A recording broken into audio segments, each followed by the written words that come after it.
every day I still come up against, the tension and the edginess of speaking about things, sharing things, setting new boundaries with different relationships, because now non-negotiable for me to let my grief lead. I just won't do it anymore. I won't sacrifice this need for me to be in relationship with my losses in such an honest way that it actually guides me to my aliveness, to my joy. And if I sacrifice that, it is harming me. It is hurting me. Another person's discomfort, as edgy and as, irky as that is, I will be with that. I will be with that before I'm with my own self-betrayal. Welcome to the Wildflow Podcast with me, Charlotte Puanto, certified cycle and feminine embodiment coach and shamanic womb guide. In this podcast, I'll share my wisdom and conversations with powerful change makers, thought leaders, and embodied teachers to invite you to live cyclically in flow with your menstrual cycle instead of fearing it, to heal menstrual shame and normalize womb wisdom and period positivity, and to step into your sovereign magnetic power to create and embody the change you desire to see in your world. Settle in to unleash your wild flow. Grief isn't sexy, but it's a powerful presence in everyone's lives. So why don't we talk about it, welcome it, and let it work us? Grief is all around us. It's in our lived experiences of losses and woundings, and it has the potential to break us open if we have the right support and a big enough capacity to meet it and come out the other side changed. Today's conversation is a rich, evocative, poetic and powerful exploration of grief and pleasure, and why and how we need to be familiar with them both as they live in our bodies. My guest today and our grief guide is a woman that I had the absolute pleasure of being guided, held, and introduced to the embodied experience of pleasure. At a time I was knee-deep in motherhood and rediscovering myself as a mother of 3 back at the start of 2020. At a time I needed to come home to myself on the other side of a big personal transformation. Allow me to introduce you to Kate Leiper. As creatress of the SensuAlchemy School of Embodied Grief and Pleasure and the SensuAlchemy School Podcast, Kate completed a double degree in drama and education, a postgraduate and master's degree in counselling and psychotherapy, before she realised there was something big missing on her own path to healing. Reflected in the struggles of her women clients, Kate too felt disconnected and distrusting of her body, stuck in a loop attempting to intellectually process years of sexual trauma and boundary ruptures. A longing to feel whole and reclaim her personal power led Kate to the world of embodiment and somatics. Alongside further studies in integrative trauma modalities and certifying as a feminine embodiment coach, Kate navigated the devastating diagnosis, surgeries, and eventual death of her younger sister to brain cancer in 2019. This heartbreaking loss, plus a miscarriage and personal health crises, led Kate into developing a powerfully embodied, pleasure-oriented approach to grief and loss. Through the lens of the archetypal feminine and with an emphasis on sensual movement, ritual, and creative expression, Kate is devoted to sharing the healing gifts and leadership power of the SensuAlchemy Method to women all over the world. We wove a conversation in this episode around Kate's story of loss and grief and how this cracked her open and called her home to herself. Why we are collectively grief illiterate and unable to openly feel, express, and own our grief or hold others in their own pain and grief. How grief can be a portal through which we can grow our capacity to transmute pain of loss into pleasure. How grief can fuel our creativity and feminine styles of leadership, and why the world needs leaders who are capable of meeting grief. And how pleasure and grief can coexist within us, and how we can meet these opposing emotions and energies that live in our bodies through embodiment work. This is a powerful conversation, one that has moved me and taught me and remembered nuance relating to the experience of grief and loss and pleasure in my body, in my experience. I love listening to Kate talking about these difficult concepts and bringing them back into conversation, back into awareness, back into the domain of empowerment and healing and transformation that it deserves to live in. Enjoy this episode with me and with Kate. Welcome, beautiful Kate Leiper, to Wild Flow. How are you today? Hello, Charlotte. Thank you so much. I'm doing well. I feel a little slow and a little kind of gooey and tender, but I'm well. Thank you. Love that. Gooey, tender, and slow. Okay, so my next question will be for you to ask you to share your cycle check-in, and that would help us to expand a little on this gooey, slow tenderness and see where that's coming from and if that's cycle influenced. And I can share first. So for me, in my sense of my cyclic energy today, I'm in my inner autumn, and I'm lost track of which cycle day I'm on today. I'm not actually sure. But I'm about the same as the moon phase, and we are coming up to the third quarter moon in a couple of days, I think it is. So I'm at that same point in my menstrual cycle, 3/4 of the way in, and I'm feeling like, we just took some breaths before we pressed record because we've both got 3 daughters each. Yes. young ones as well. And it's bedtime while we're recording, and away in our houses is bedtime, perhaps chaos, perhaps just that transition, that sort of end of the day winding down. And I feel like that's how I feel in myself as well at this point in my cycle. It's that kind of winding down into the slower part of the evening after the busy day. So I feel like I really needed those breaths that we just took, and just to sigh and sigh and sigh and drop down deeper and deeper and deeper, back, calling myself back to myself. So that was really lovely. So yeah, I feel like there's some aligning energies here. We've got autumn, evening, and third week of my menstrual cycle. Yeah, look at you.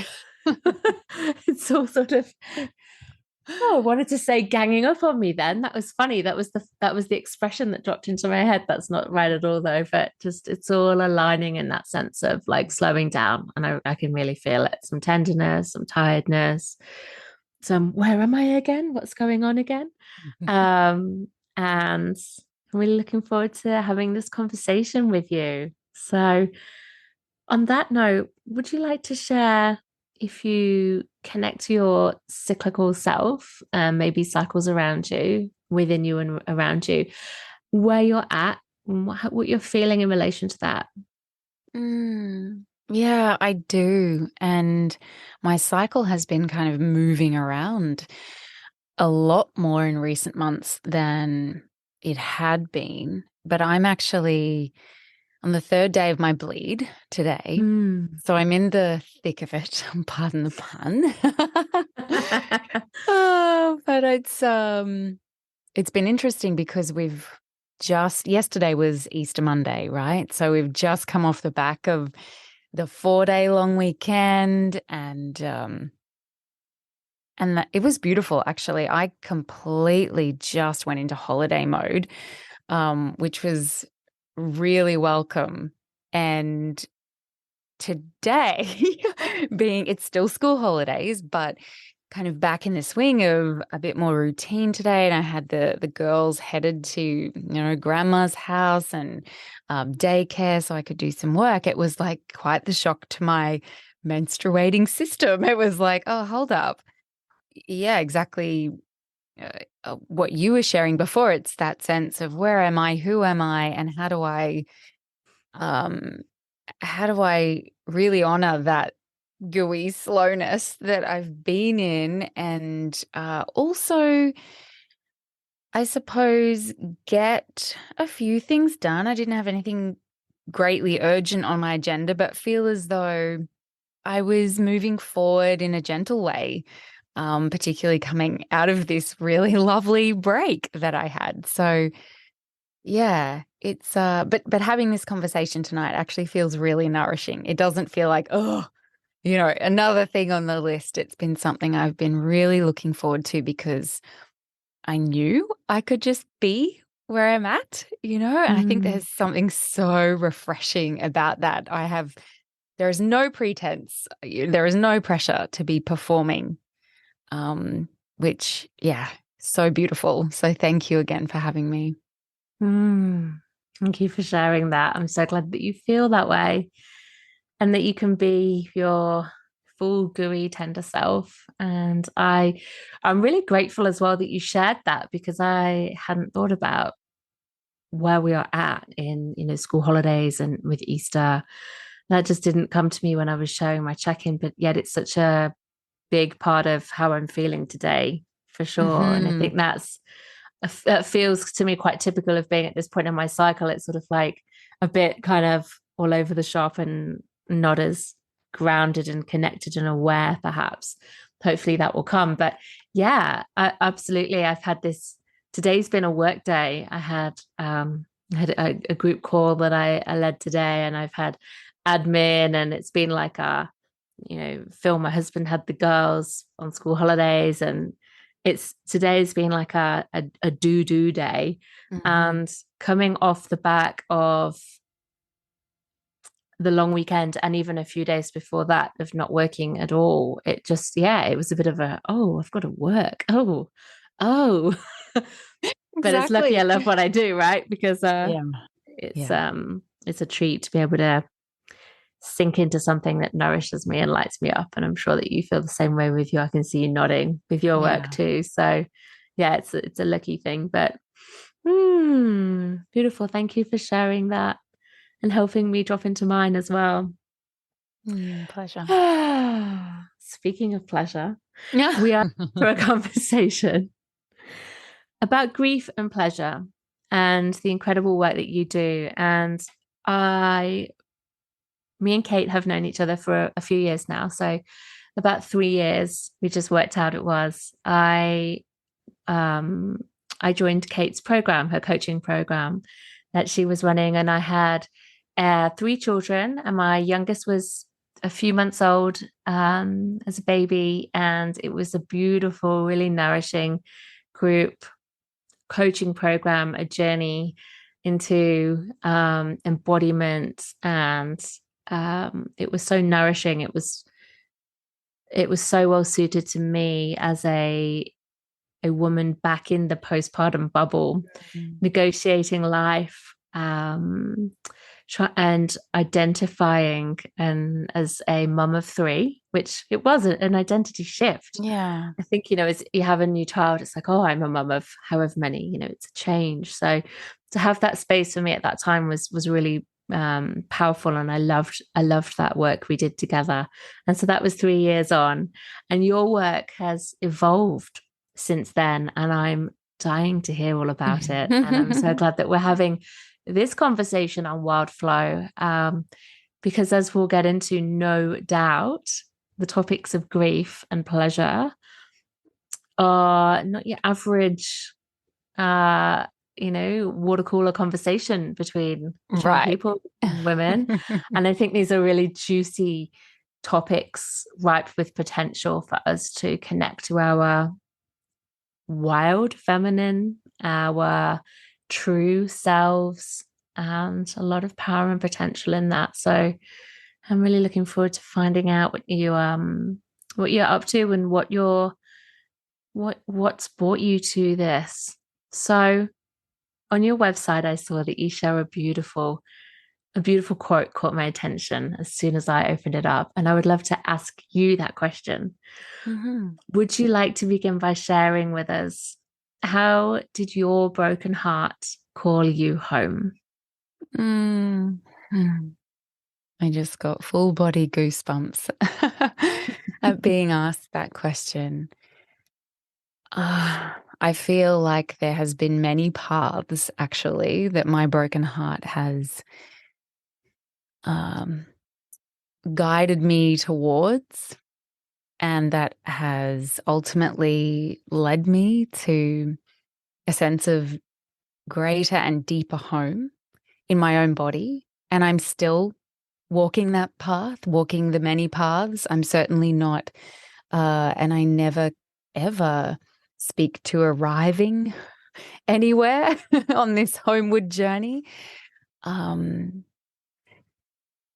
I know that when we were doing our work together, Charlotte, back in 2020, it was an enormous year for me. It was the year following my sister's death. My sister Sarah died from a brain tumor in 2019. And a lot of my story, a lot of my work in recent years has been, I suppose, born of the heartbreak of that loss, and has also catalyzed, I think, an understanding of many layers of loss that I had been carrying throughout my life that have culminated and have really revealed themselves to me through that major crisis, the major tragedy of my sister's death. And so I would absolutely attribute her death to cracking me wide open in ways that I have just, I can't begin to even put language to.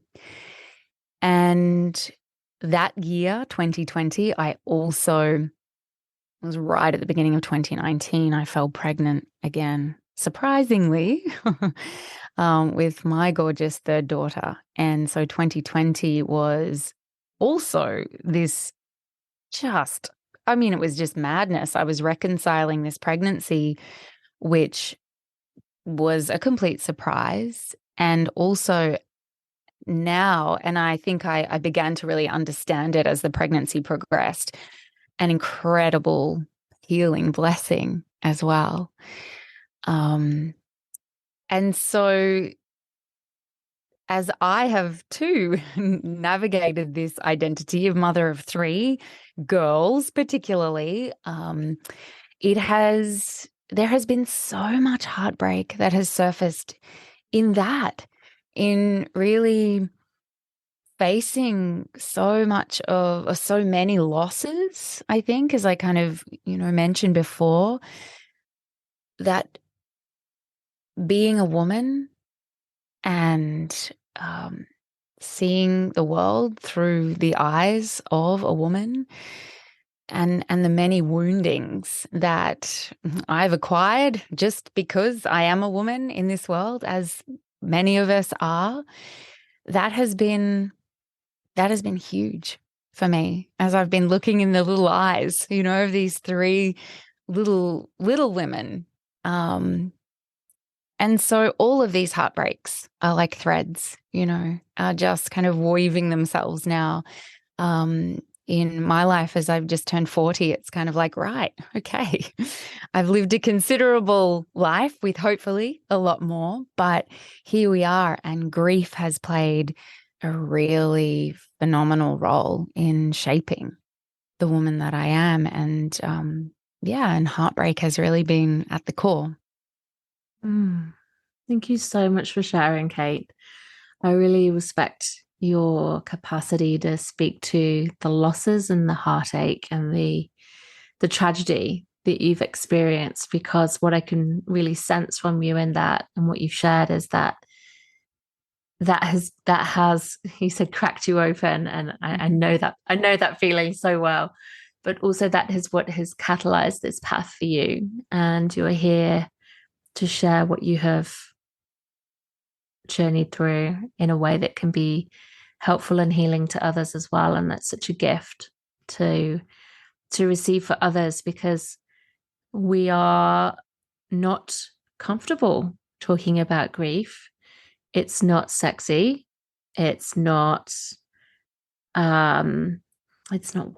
It's taboo. It's awkward. It makes people very uncomfortable. We're kind of illiterate in grief, in the language of grief, and in the rites of grief as well. And I wondered if you've got any thoughts on why that is, especially when I believe, as you know, watching women around me and what I have felt in my own experiences, you know, we feel so much. We have this great capacity to feel, but when we're not allowed to feel the full spectrum of what we feel, we're doing such a disservice to ourselves and to each other in these experiences. What's that coming from, do you think? There is so much to that question. And I love that you used the term, we are illiterate in terms of, you know, our grief, because that is exactly what I teach, is this embodied grief literacy. How can we understand the language of our own grief personally and also the grief of the collective, so we can be in community with one another and we can invite the rites, you know, we can invite ritual and ceremony back in really meaningful ways to move through our grief. And a huge barrier to that is the fact that we live in a society, we live in a culture, particularly in the Western world, in which grief is pathologized for the most part. And I find that deeply frustrating because, and I think often a lot of the time when we don't understand a human response, it's very easy, or we don't feel as though we can control a human response because it's chaotic and unruly and unpredictable. We like to box it in. We like to put a label on it. We like to make it a little easier to digest. And so we pathologize it. We put limitations on it. We kind of try to rein it in. And grief is not something that we are actually ever able to control, to make predictable, to rein in. And it is also not a deficit of being human. It is also, for the most part, not a problem. And we are just wildly uncomfortable by anything that, that we can't make sense of or make behave. And so that's one aspect. Also, I'm really fascinated by the connection between the way that we relate to all things feminine and grief. And so I know that we've been speaking to a woman's experience so far, but when I'm speaking to the feminine here, I'm really speaking to those qualities and energies that we attribute to the feminine, and emotionality, sensitivity, expression, softness, those kind of qualities. Our culture likes to, you know, pop under the label of feminine, and unfortunately have also been seen to be less than, to be weak, to be something that needs to harden up, to be something that needs to have meaning made really quickly and really succinctly, please, because then we can do something with it. And the feminine, you know, grief is something that, because emotionality and sensitivity and the chaos of what it is to feel utter pain, to feel shattered and cracked open, is very much the same, I think, as so many things that we attribute to the feminine. Really fascinates me how we relegate that, to something that needs to be fixed, that's something that is weak, that is a problem. And so I've been really kind of curious and playing in my work in the body, what happens when we actually resensitize and welcome these feminine aspects, the feminine energy that we have also kind of suppressed and repressed. When we welcome that, the grief that is actually so vivid and so present alongside that often will surface. And so then we can actually begin to relate to our grief in this, in this understanding that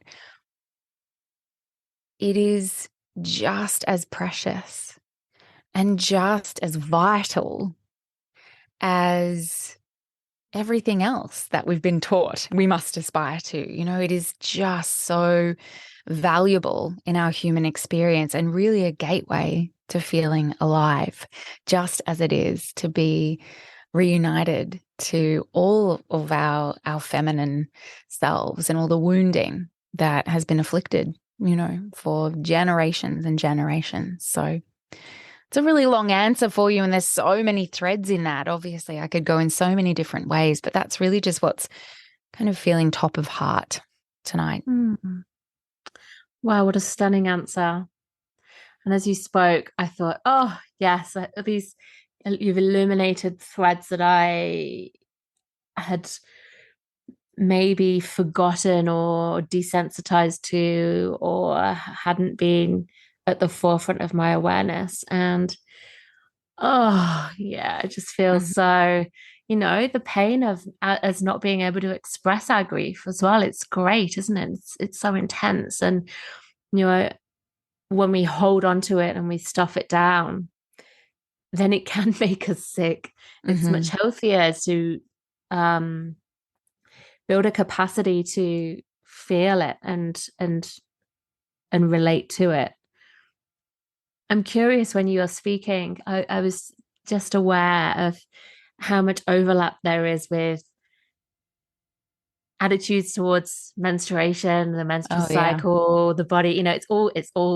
It's so interconnected. It's all so part of the same thing. And for so many people, grief can really come up at different phases of the menstrual cycle, all different points, depending on someone's own experience.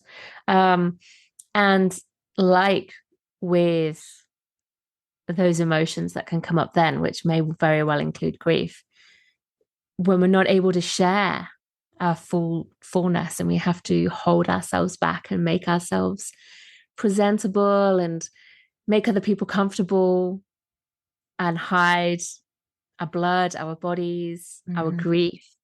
When we can learn to relate to our own grief, can we then feel safe in doing that in a world, even if we're comfortable with that, when others around us are not? What a great question, and really the question. And I would say that it's the kind of question that really does need to be confronted as a matter of such importance, because we are so used, particularly as women, we are so used to making ourselves small and quiet, because it simply does make people uncomfortable when women are fully expressed, when we are in our bigness, when we are just simply not willing to contort ourselves anymore. That is really uncomfortable and incredibly challenging to the powers that be under patriarchy. And so when we commit to coming into a new relationship with our grief, because that's what this work is ultimately about. It is never about healing grief, because there's no such thing. And I really feel like that's something that needs to be made explicit. This work, particularly in relation to embodiment, when we come into the body and we meet our grief in a really honest, intimate ways, we learn very quickly that this is not a part of us that will ever be fixed or healed. We will never just wipe our hands of our grief. Whilst our heart is beating, we will be in relationship to our grief in some way, shape, or form. So when we understand that and we begin to move towards our grief and build capacity, that beautiful word that you shared before, we slowly, bit by bit, begin to open ourselves, our hearts, our nervous systems, all of us, to the language of our grief, the textures, the layers of our grief. That too is widening our capacity, not just to be with it, but to express it, to create from it, to connect with it, using our grief as a bridge to others, to community. And so gradually, I think it is directly linked. We begin to feel more comfortable with our discomfort, and that shifts things. That shifts our willingness to contort. That shifts our good girl, obliging natures. It begins to really shake things up in a way that pushes boundaries. And so where it's certainly not easy, and I have to say every day I still come up against the tension and the edginess of speaking about things, sharing things, setting new boundaries with different relationships, because it is now non-negotiable for me to let my grief lead. I just won't do it anymore. I won't sacrifice this need for me to be in relationship with my losses in such an honest way that it actually guides me to my aliveness, to my joy. And if I sacrifice that, it is harming me. It is hurting me. And so another person's discomfort, as edgy and as irky as that is, I will be with that. I will be with that before I'm with my own self-betrayal. Mm. And that is massive. And that has been my experience. And that has been the experience of other women I work with. And I witness that when they are widening their capacity and they are beginning to speak from their grief and towards their aliveness. Things just change. Priorities change. But it's gentle, slow work. It's powerful work, but it's gentle, slow work. Mm. Yeah. Wow. Mm. That's incredible. What an incredible piece of work that you're, a real gift that you're inviting people to own and to feel and to share and to express and to not. I like what you said there about not betraying yourself. Mm-hmm. Yeah, I really feel that. That's huge, because that's what it is, isn't it? When we meet other people's, you should be over that by now. Why are you worrying about that? You've got XYZ good things in your life, or Right. whatever it is. The commitment and the devotion to your truth and how you feel, and standing in that and honoring that, and not putting that flame out. I can imagine is this essential work. And what you said about it doesn't, you never heal it. It's always there. But you can by coming into that relationship with it, it takes on, is this right? Is this mine? Is this what you're saying? It takes on a new form. It takes on a new like it transmutes. Mm-hmm. You know, you can use that energy into another form that has a different quality to it, a different purpose, maybe. Or Mm. is that? Yeah, it is. It truly is. And I think it's important to say, and I'm gathering um that you're feeling me in this, is that it is not about holding on to feeling shitty. It is not about I am holding on to my grief and my sadness forevermore. You know, it will not be healed, and it's this kind of some righteous act of, you know, I I love that you have really picked up on this idea of transmutation, because ultimately, yes, I speak a lot to embodied grief alchemy and this grief and pleasure paradox that can live within us. And the interesting thing is that when we begin to relate to our grief as a wise teacher, we are we're listening better. We are learning the language, and we are allowing it to guide us in ways that we otherwise wouldn't have known, wouldn't have trusted necessarily. And so the alchemy is in this capacity building, is in trusting that these complicated, nuanced feelings and sensations and these layers that have emerged in this grief, whatever is the catalyst, it has something to teach me and to show me. And so, in my experience, this has been ultimately what is aliveness to me?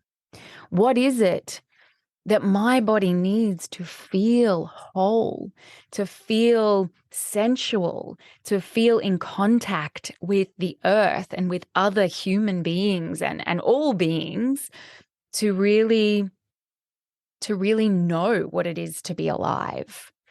And so there is a lot of pleasure in that.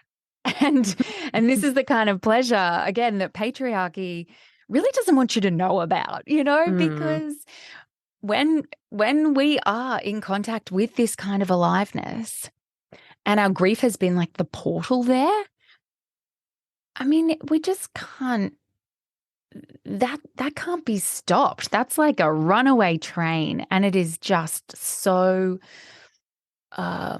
that is lineage healing work. That is when I see my daughters witnessing me being so honest and available to my grief and letting it kind of take me, and then them witnessing me use that and through my practices, through creativity, through connecting, through my work, through all of these different ways, and they actually see me in the vibrancy of and the presence of pleasure and of all of these other special things that we get to do together. That makes me proud. That's like, oh, wow, I'm showing them something that I never saw. And I don't have this down. There's no perfection here, but it's a knowing in my body that there's some cycle changing and some pattern interrupting here. And it is. I never anticipated that pleasure would be such a fundamental part of my grief work, but here we are. Yeah. That's incredible. I've been really wanting to ask you what the relationship to grief and pleasure is, and how you access that pleasure through your grief, and how one can be found in the other and cultivated. I think what you just shared there is such an incredible answer, and a really visceral experience of how that grief wells up in you. And then through that, you said about what do you need? What does it feel like to be alive? Mm-hmm. Wow. Yeah. To find that in those moments of despair and pain, to find what it is that would help you to feel alive, and to let that build up in you and spill into pleasure is I just, wow. Yeah, like you say, if we had more teachings on this, if we had role models on this, if we hadn't, if we could pass on to our children and to others these ways of acknowledging grief, and it's, everyone's experienced grief in different ways, and instead of this something that we think of maybe as just end of life, but also can be things that we live with all the time. Like you say, this lineage breaking power that it has to face it, to meet it, and to journey with it. It's incredible. And one of the things that I know that you do is you offer leadership work. And I'm really curious about how grief and pleasure has a role to play in creativity and leadership. Yes. Thank you for asking that. This is something that it's like this beautiful marriage. It's this really interesting intersection that has just seemingly organically come together. And so what I've noticed, and what I definitely noticed in my own experience, but seems to be really common, is so it's kind of chicken or the egg, right? So either a woman recognizes already that she is creative, there is leadership qualities in her that perhaps, she's always possessed, and yet there's been an experience in her life, some kind of loss that has really shaken her foundations and really just kind of challenged everything she knew about the world. So quite an existential crisis has happened. And so there's this really powerful invitation, or I like to really offer this powerful invitation to come towards that and to meet that in the body. And what happens in that meeting is a whole new world of possibility arises, because when we can be with our grief and understand it as just as important as our joy, it is still vitality, right? So when we're thinking about what it is to be a vital human, healthy, well, vibrant, exuberant, grief has to be there. It's the other side of the coin, to love, to light. It is the human experience. So when a woman can meet that within her and kind of work through, as I shared before, the alchemy of that, creativity just blossoms. And so leadership then is really born of this true lived genuine experience of going down into the dark sludge and really not then kind of coming out this shiny, glistening, perfect leader, but this leader of substance and rawness and expression that resonates, right? So there's that I've witnessed. And these are women that I work with. And I call it is creative feminine leadership. And then there's also the woman who perhaps didn't ever identify herself as a leader traditionally, right? This mainstream girl boss CEO kind of type.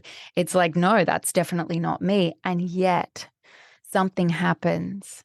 She loses a loved one. She experiences the breakdown of a marriage or a significant partnership. She has a chronic health challenge. Something happens that has her again question all of life, who she is, all her relationships, and the willingness to be with the immense loss, the immense grief of that, actually teaches her what a leader truly is.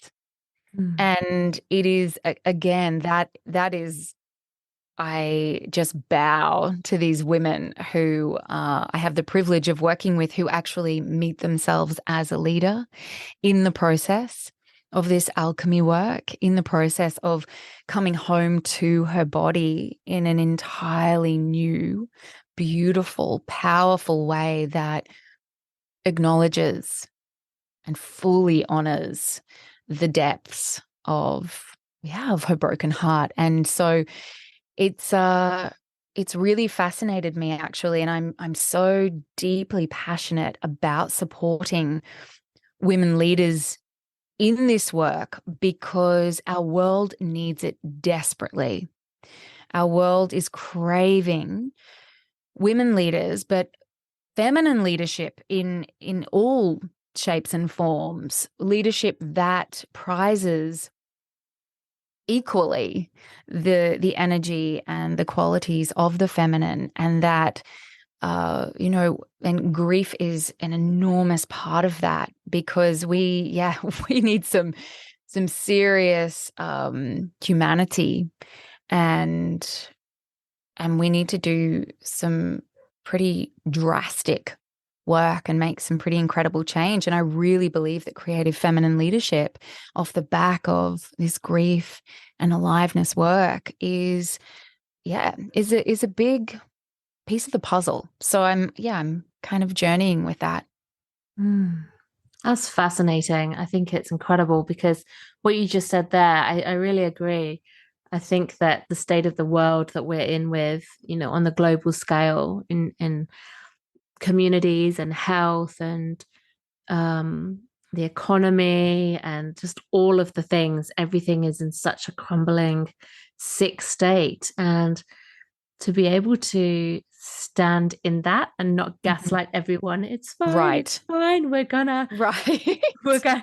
just gonna smooth this over, and it's all fine. It's like, actually, can we sit in that and, like you said, make those big decisions and tell those difficult truths and be solid and anchored and resourced and capable of rising. It's like we're in this collective underworld experience, as whatever we're living in is it's coming to some kind of head at some point. It really I'm sure. is.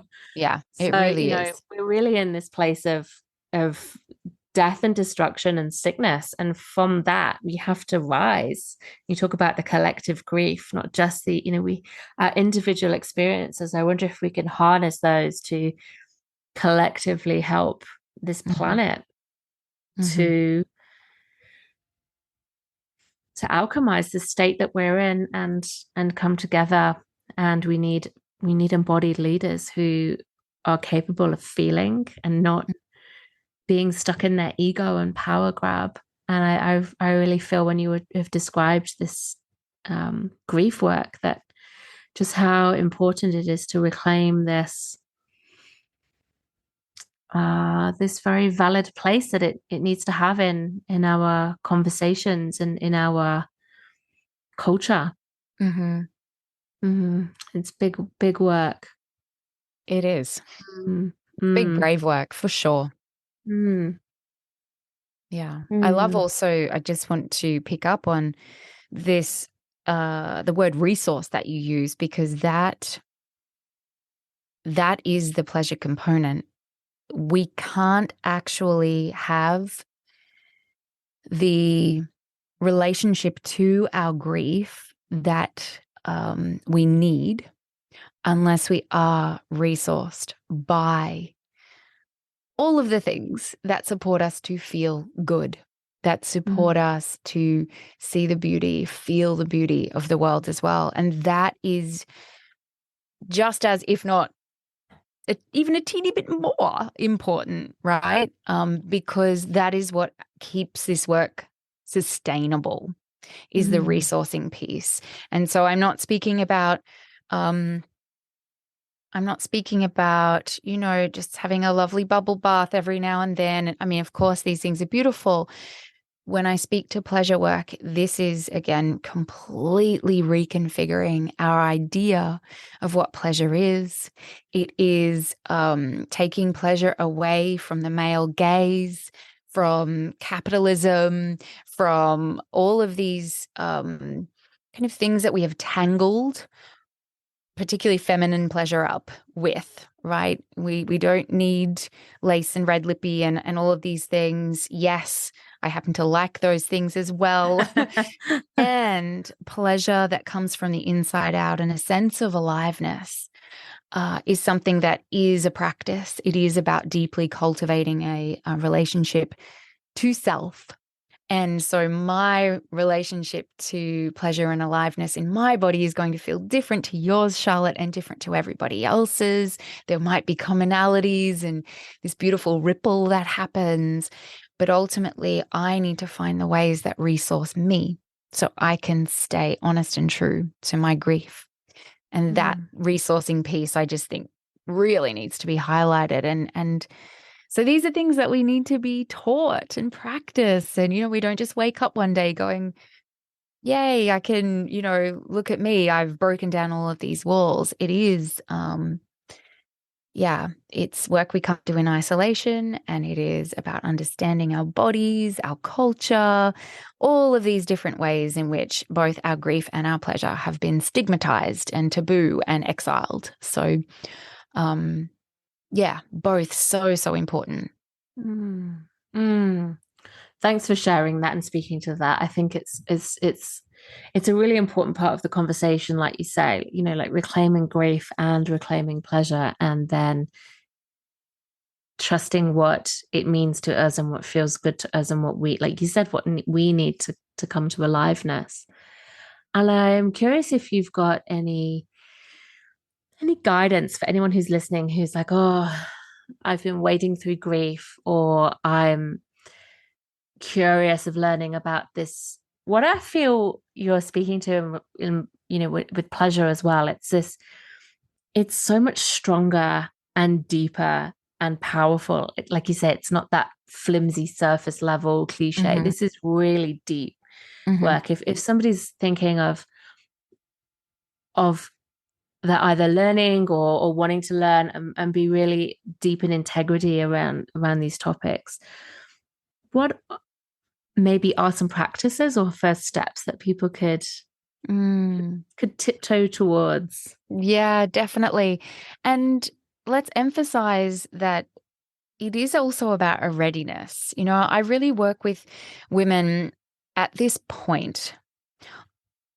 There's a very specific point, and it's a felt experience. So you might be listening and just be like, whoa, that sounds so far away. Or that sounds nice. Oh, good on her. And that's totally okay and perfect.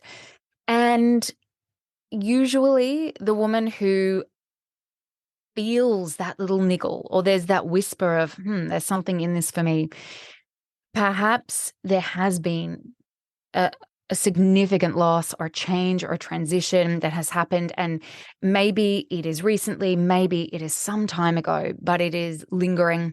And that it has a bearing on you and the way that you show up in the world. And it's different. We could talk about this all day, but it's different to perhaps trauma in that, grief has a different texture to it. And there's a sense of readiness and a curiosity. There's a curiosity as to what might it be like to let this in a little more, or to sense, to really come into exploring through my senses and widening this fear of this sphere of what you've been living in, right? It's like maybe you're just aware, okay, my pattern of every night on the couch eating half a block of chocky and watching Netflix has been really comforting and beautiful for a long time. And I'm ready. There's something here for me. Or my working, and just on this treadmill of productivity has been really great in keeping me just feeling like I've got purpose, and I'm ready to feel something a little different. There's a readiness, and only you can identify that. So firstly, I think it's just in acknowledging a readiness to feel something different, to befriend grief, or to just even take a step back and look at it a little differently, to just acknowledge, how do I feel about grief and pleasure? And is there, or, is there something curious that I can begin to explore? And I think that if you know. The first thing I'd love to invite anyone who feels this sense of readiness to experience. It's a really simple, it's on my website actually. It's a 20-minute audio experience. It's called Beheld and Behold. And I created it to allow people to experience a sense of being able to hold both the textures and qualities of grief. And I don't necessarily speak to that explicitly, but just kind of a heaviness or a tightness or a sadness or whatever that might be, however your language is communicating with you, and hold that alongside this really gentle exploration into okayness, goodness, warmth, a little spark of aliveness. And so I really just invite you on this journey to just locate these two coexisting states within you at once. And it's actually really gentle and loving. And I've had people comment that it's just like, oh my God, it is part of their practice, an opportunity to just melt into themselves and to remember that they're more than just kind of one emotion or one thing. So Beheld and Behold is, just a nice little practice, guided practice that you can access. And from that place, I feel like it is just in the noticing of those qualities that arise and really using that to perhaps just inspire some kind of expression, whether that is if you like to dance or move or paint or write. And just, curiosity is my favorite lens, and just really beginning to flesh some of these ways in which we might be moving through the world, particularly in grief or loss, and just begin to flesh them out through expression. And this doesn't need to be shared with anyone. This can be deeply personal. But I think sometimes when we just lift the lid, we begin to untangle these things, a path begins to unfold. And just really trusting that.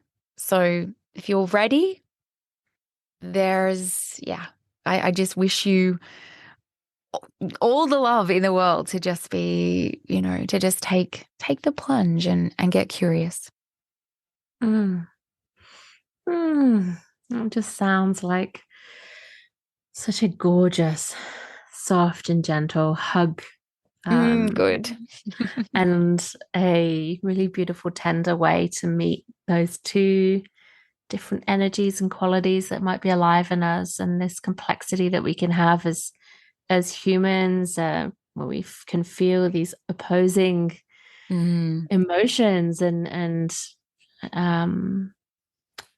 qualities, and we can learn to hold both of those at once. I think that sounds gorgeous. And I know from experience that you do incredible embodiment work. And I love listening to your voice. It's just, it's been such a beautiful, beautiful guide for me, especially at the time when I really needed it a few years ago. And so I really recommend, if anyone's listening who's feeling drawn, to go and check out Kate's work. So do you want to just share a bit more about what you've got on offer and where people can connect with you? Firstly, thank you, Charlotte. That means so much. And I'm just so grateful that our paths crossed those years ago. And Yes, I still actually have the program that you were involved in has taken on a few different iterations, and I will be offering Luminous again later this year. But prior to that, I will be running a shorter program. It's about 4 or 5 weeks, and it's called Grief Weavers, and that will be dropping again. I think I'm looking at June. And it is really a space in which to meet you if you are feeling that sense of readiness.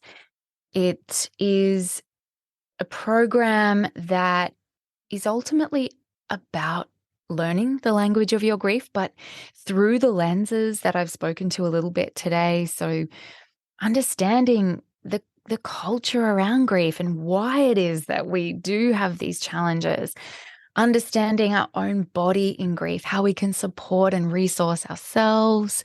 There's lots of processes and lots of untangling from the feminine web of grief that I spoke a little bit about, and weaving our own grief experiences, our own stories into this really beautiful tapestry of creativity, of expression. And so that is, a powerful place, I think, to start and to also just come together with others. So I'll be offering that again really soon. And so I'll share some more details with you, Charlotte. And I'm looking forward to that. That sounds really special, and I love the name Grief Weavers. I just have this vision of, sharing stories and practices and being heard. The importance that we have, it's important to be heard in that our wholeness, but I feel like especially in our grief. So I wish you all the very best with your work. So I'll pop the links to where people can connect with you. There's your website, kateleiper.com, and perfect. Your Instagram as well at kate.leiper. So I'll pop that there so people can come find you and download your beautiful guided process as well. Thank you so much for an incredible conversation. I've loved this so much. I've felt like in many ways I've learned so much, and I've felt like you've helped me contact a lot of nuance around grief as well. And I'm remembering that grief is something that can really open a new door for us, a new pathway, and that can be something that is devastatingly difficult, but also magically profound, perhaps as well. Thank you for coming on and sharing with us. Thank you so much for having me, Charlotte. It has just been so delicious and a real privilege. Thank you. Thank you so much for listening in.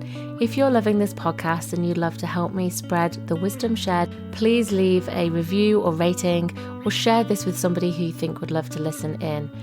I'm really passionate about creating ripples of change and getting this information to more women, girls, and people with a cycle so that they can reclaim their cyclic natures too.